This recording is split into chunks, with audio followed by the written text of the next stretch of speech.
तुमको भी ये इतना छोटा सा सवाल देख के डर लग रहा है तो डरो मत।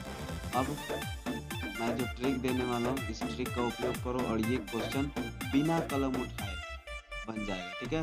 बिना कलम उठाए इसको कैसे बनाना है देखो, ये इधर पहले जोड़ो, इसका पहला, इसका पहला, इसका पहला जोड़ो तो 1 7 प्लस में 4, 1 प्लस 4 प्लस जो भी है 7 प्लस हो जाएगा कितना, 7 4 11 1 12, 12 में 3 से भाग कर दो।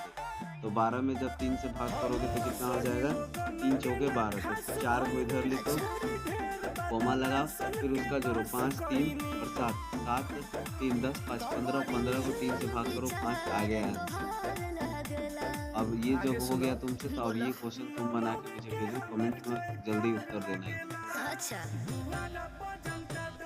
और इसी तरह के और भी वीडियो पाने के लिए मेरे चैनल को सब्सक्राइब करो, लाइक करो और शेयर करो। मेरे बाद भी क्या मैं मत पछताना तुम अपना